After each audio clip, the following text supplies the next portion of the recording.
मधुबन के बाबा,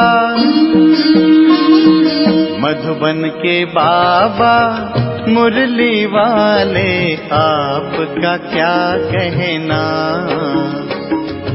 आपका क्या कहना। ओम शांति। आज 26 जून 2023 के साकार मधुर महावाक्य है। आज मीठे मीठे बाप दादा बोले, मीठे बच्चे, तुमने ईश्वर की गोद ली है मनुष्य से देवता बनने के लिए। उनकी श्रीमत ही तुम्हें मनुष्य से देवता बना देती है। बाबा ने कहा, मीठे बच्चे, तुमने ईश्वर की गोद ली है मनुष्य से देवता बनने के लिए। उनकी श्रीमत ही तुम्हें मनुष्य से देवता बना देती है। बाबा ने आज प्रश्न पूछा है कि आप मुए मर गई दुनिया, इसका क्या अर्थ है? और उत्तर में बाबा समझाते कि आप बच्चे जब बाप के पास जीते जी मरते हो तो सारी दुनिया ही खत्म हो जाती है। दूसरे मनुष्य तो जिस दुनिया में मरते हैं उसी दुनिया में जन्म लेते, लेकिन तुम्हारा जन्म फिर इस पुरानी दुनिया में नहीं होता। नया जन्म नई दुनिया में होता है। तुम बच्चों को स्वर्ग की बादशाही मिल जाती है। मुरली का गीत है, मरना तेरी गली में, जीना तेरी गली में। ओम शांति। यह भी गायन इस समय का है जो फिर भक्ति मार्ग में गाया जाता है। इस समय जबकि तुम बाप के पास जीते जी मरते हो तो बरोबर सारी दुनिया ही खत्म हो जाती है। अज्ञान काल में मनुष्य मरते हैं तो फिर उसी ही दुनिया में जन्म लेते हैं।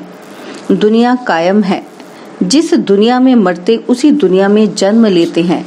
तुम बच्चे जब बाप के बनते हो तो यह दुनिया ही खत्म हो जाती है। कहावत है कि आप मुए तो मर गई दुनिया, परंतु दुनिया विनाश तो नहीं हो जाती।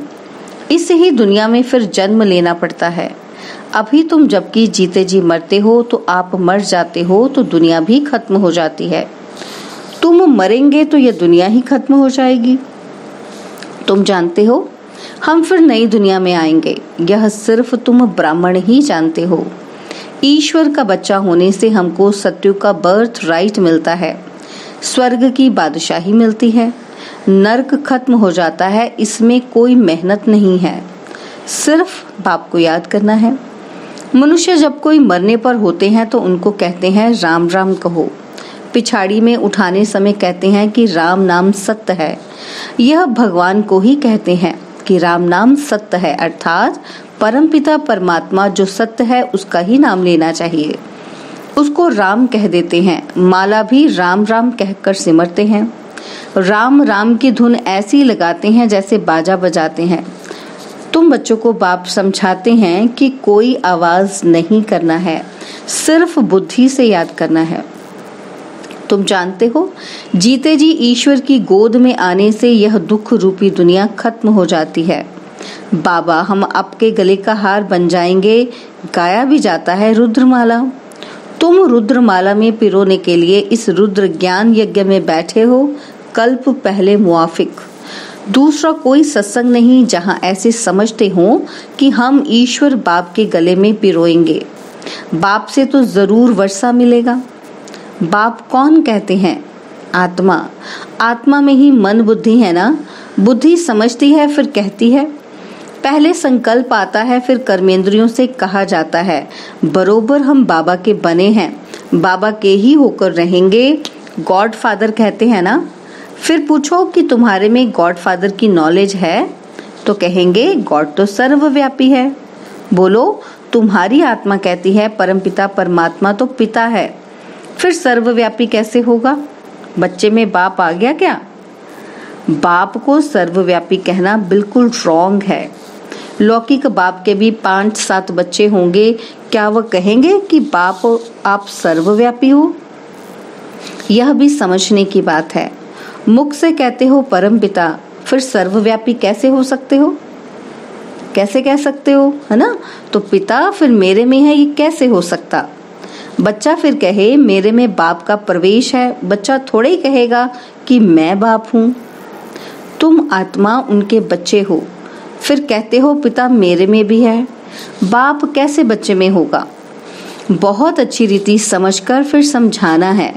रुद्र ज्ञान यज्ञ तो मशहूर है, रुद्र है निराकार, श्री कृष्ण तो साकार है। आखरीन भगवान किसको कहा जाए? मनुष्य तो बहुत भूले हुए हैं, कह देते हैं God father is omni present, मेरे में भी है। बाप तो घर में ही रहता और कहाँ रहेंगे। अभी बाप इस बेहद के घर में आया हुआ है, यहाँ विराजमान है। कहते हैं मैंने इसमें प्रवेश किया, कुछ पूछना हो तो पूछो। आगे पितरों को बुलाने का बहुत रिवाज था। पितृ तो आत्मा है ना, पितृ को यानी आत्मा को खिलाया जाता है। कहेंगे आज हमारे दादे का पितृ है, आज फलाने का पितृ है, तो आत्मा को बुलाया जाता है, खिलाया जाता है।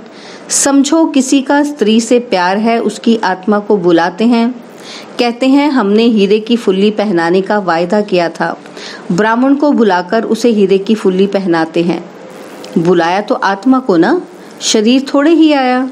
यह रस्म भारत में ही है। जैसे तुम सूक्ष्म वतन में जाते हो, कोई मर गया तो उनको भोग लगाते हो, सूक्ष्म वतन में वह आत्मा आती है। यह है बिल्कुल नई नई बातें। जब तक कोई अच्छी रीति ना समझे तब तक संशय उठता है, यह क्या करते हैं। ब्राह्मणों की रस्म रिवाज देखो कैसी है। इस समय सभी मनुष्य मात्र तमो प्रधान है। बाबा तो है ही पतित पावन, वह कभी तमो प्रधान नहीं होते। मनुष्य को पतित पावन नहीं कहेंगे। पतित पावन माना सारी दुनिया को पतित से पावन बनाने वाला। वह तो एक बाप के सिवाय दूसरा कोई हो ही ना सके। धर्म स्थापक तो आते हैं अपना अपना धर्म स्थापन करने। क्रिश्चियन धर्म का सिजरा वहाँ है। पहले क्राइस्ट आया, फिर उनके पिछाड़ी भी आते रहेंगे, वृद्धि को पाते रहेंगे।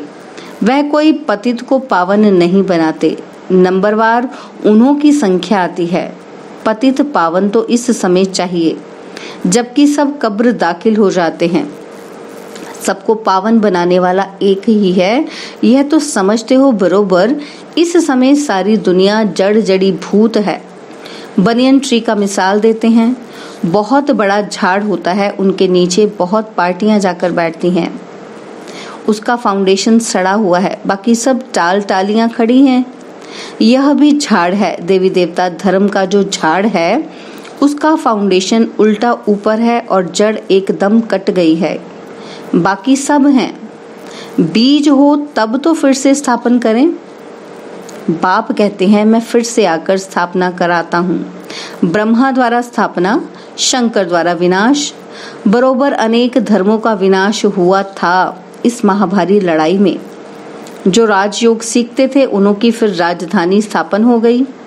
तुम जानते हो अभी हम बाबा के पास जाएंगे, फिर नई दुनिया में आएंगे और फिर झाड़ वृद्धि को पाता रहेगा। देवी देवता धर्म जो था वह इस समय प्राय लोप है। तो बाप कहते हैं मैं फिर से आकर आदि सनातन देवी देवता धर्म की स्थापना करता हूँ। भारत जो ऊंच ते ऊंच था, उनको अब ग्रहण लगा हुआ है। काम चिता पर बैठने से इस समय सारी दुनिया काली हो गई है। अब फिर तुम ज्ञान चिता पर बैठ गोरे बनते हो। तुम जो श्याम बन गए थे, श्याम से गोरा सुंदर बनाने वाला है परमपिता परमात्मा। उनकी श्रीमत मिलती है। परमपिता परमात्मा की आत्मा तो एवर प्योर गोरी है। आत्मा में ही खाद पड़ती है। सोने का भी मिसाल दिया है ना। तो अभी तुम जानते हो इस पुरानी दुनिया का विनाश होना है, सबका मौत है। फिर तुमको कहने वाला कोई नहीं रहेगा कि राम राम कहो। यह मौत ऐसा होता है जो सब मरेंगे। अभी कितने मरेंगे, कितनी खाद मिलेगी, तो क्यों नहीं धरती फर्स्ट क्लास अनाज देगी, है ना। तो इतने मरेंगे तो बाबा कहते इतनों को खाद मिल जाएगी धरती को, तो फिर फर्स्ट क्लास अनाज ही उत्पन्न होगा। सतयुग में सब हरे भरे सब्ज हो जाएंगे। सड़ी हुई चीज को खाद कहा जाता है। किचड़ा जलकर खाद बन जाता है। खाद बनने में भी टाइम लगता है। इस सृष्टि को भी नया बनने में टाइम लगेगा। तुम सूक्ष्म वतन में जाते हो, कितने बड़े बड़े फल तुमको दिखाते हैं, शुभी रस पिलाते हैं। तुम विचार करो कि कितनी खाद मिलेगी, सो भी खास भारत को। वहाँ कितनी अच्छी अच्छी चीजें निकलेंगी। सूक्ष्म वतन में बैकुंठ का शुभी रस तुमको पिलाते हैं। बगीचे आदि का साक्षात्कार कराते हैं। वहाँ हमारा बगीचा होगा। बच्चों ने साक्षात्कार किया है। शुभिरस पीकर आते थे, प्रिंस बगीचे से फल ले आते थे। अब सूक्ष्म वतन में तो बगीचा हो न सके। जरूर बैकुंठ में गए होंगे। एक एक को साक्षात्कार नहीं कराएंगे, जो निमित्त बनते हैं उनको कराते हैं। हो सकता है अगर तुम याद में रहेंगे, बाबा के बच्चे होकर रहेंगे, तो पिछाड़ी में तुमको बहुत साक्षात्कार होंगे जो पूरे सरेंडर होंगे। यह तो पहले भट्टी बननी थी, भट्टी में पकना था तो बहुत आ गए। बच्चों को समझाया है, सिर्फ कोई को लिटरेचर देने से समझ नहीं सकेंगे। समझाने वाला टीचर जरूर चाहिए।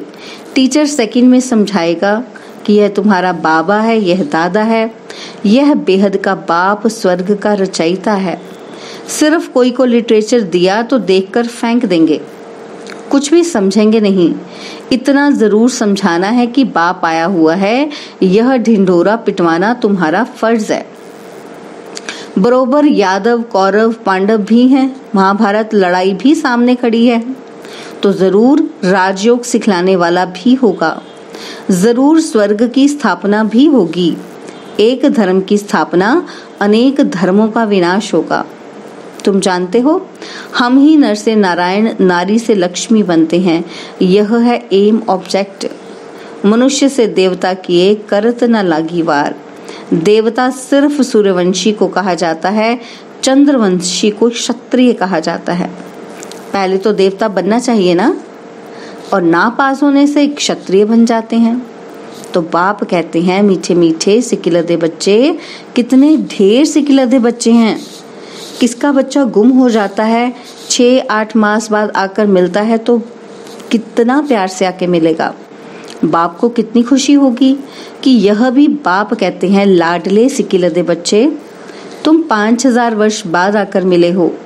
लाडले बच्चे, तुम बिछड़ गए थे, अब फिर आकर मिले हो बेहद का वर्षा लेने। Deity world sovereignty is your godly birth right.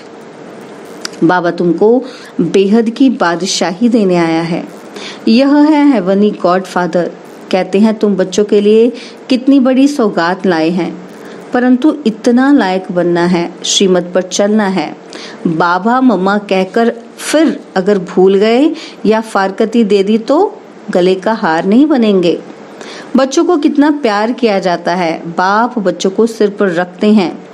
बेहद के बाप के कितने बच्चे हैं, बाबा कितना ऊंच चढ़ाते हैं। पाँव में जो गिरे हुए हैं उन्हों को भी ऊपर चढ़ाते हैं। तो कितना खुशी में रहना चाहिए और श्रीमत पर चलना चाहिए। एक की मत पर चलना है, अपनी मत पर चला तो यह मरा। श्रीमत पर चलेंगे तो तुम श्रेष्ठ मनुष्य अर्थात देवता बनेंगे। क्षत्रिय तो फिर भी 2 गला कम हो गए। यहाँ है ही मनुष्य से देवता बनने का, क्षत्रिय नहीं। बाप पूछते हैं ना कि कितने नंबर में पास होंगे, आबरू रखना। बेहद का बाप भी कहते हैं सूर्यवंशी बनो। जानते हो कि विजयमाला 108 की ही पास हुई है। फॉलो करना है मम्मा बाबा को। आप समान सुदर्शन चक्रधारी बनाकर शिव बाबा के आगे सौगात ले आते हैं। बाबा पूछते हैं कि कितनों को आप समान बनाया है। कितने मजे की बात है, तुम ही समझ सकते हो, नया कोई बिल्कुल नहीं समझेगा। यह मनुष्य से देवता बनने की कॉलेज है। कोई को 7 रोज में ही बहुत रंग चढ़ जाता है और कोई को तो बिल्कुल नहीं चढ़ता। छीछी कपड़े पर बड़ा मुश्किल से रंग चढ़ता है, बहुत मेहनत करनी पड़ती है। पहली बात बच्चों को समझाई कि पहले सबको बोलो कि बेहद के बाप को तुम जानते हो। तो कहते हैं हाँ, मेरे में भी है, सर्वव्यापी है। अरे तुम्हारे में भी है तो फिर पूछने की बात ही नहीं। कहते हो बाप है तो फिर बाप तेरे में अथवा मेरे में कैसे हो सकता। बाप है तो बाप से वर्षा जरूर मिलना चाहिए। पहले अल्फ पर समझाओ। बाप कहते हैं, हे मेरे सिकिलदे बच्चे, ऐसे कोई सन्यासी व गुरु गोसाई नहीं कह सकते। तुम जानते हो बरोबर हम शिव बाबा के सिकिलदे बच्चे हैं। 5000 वर्ष बाद फिर आकर मिले हो स्वर्ग का वर्षा लेने। जानते हो हम स्वर्ग के मालिक थे, फिर हम ही मालिक बनते हैं। स्वर्ग में जाना जरूर है, फिर पुरुषार्थ अनुसार ऊंच पद पाना है। अच्छा, मीठे मीठे सिकिलदे बच्चों प्रति माता पिता बाप दादा का याद प्यार और गुड मॉर्निंग। रूहानी बाप की रूहानी बच्चों को नमस्ते। हम रूहानी बच्चों की रूहानी बाप दादाजी को दिलवा जान सिकवा प्रेम से नमस्ते। ओम शांति। प्यारे बाबा, मीठे बाबा, मेरे बाबा, शुक्रिया बाबा, शुक्रिया बाबा, शुक्रिया। धारणा के लिए मुख्य सार है, पहला पॉइंट है, मम्मा बाबा को फॉलो कर सूर्यवंशी में आना है, अपनी मत पर नहीं चलना है, श्रीमत से ऊंच देव पद पाना है। और सेकंड पॉइंट है, हम बाबा के ही होकर रहेंगे, इसी निश्चय में रहना है, कभी किसी बात में संशय नहीं उठाना है। बाबा ने वरदान दिया कि बाप के हर डायरेक्शन व कायदे से फायदा लेने वाले मर्यादा पुरुषोत्तम भव। बाप के हर डायरेक्शन व कायदे से फायदा लेने वाले मर्यादा पुरुषोत्तम भव। कहा जाता कि जितना कायदा उतना फायदा, इसलिए अमृत वेले से जो भी कायदे बने हैं उनसे कभी किनारा नहीं करो। पढ़ाई, अमृत वेला, सेवा, जो भी दिनचर्या बनी हुई है उसमें मन नहीं भी लगे तो भी दिनचर्या में कुछ मिस नहीं करो। जैसे भक्त लोग नियम का पालन जरूर करते हैं, मंदिर में मन नहीं भी लगे तो भी जाएंगे जरूर। आप तो स्वयं लॉ मेकर्स हो, इसी अनुभव से हर नियम का पालन करते चलो तो मर्यादा पुरुषोत्तम बन जाएंगे। स्लोगन है, जिनके पास संतुष्टता का विशेष गुण है उनके पास सर्व गुण स्वतः आते जाएंगे। जिनके पास संतुष्टता का विशेष गुण है उनके पास सर्व गुण स्वतः आते जाएंगे। ओम शांति। और अब यह एक बहुत अच्छी वीडियो भी जरूर देखें।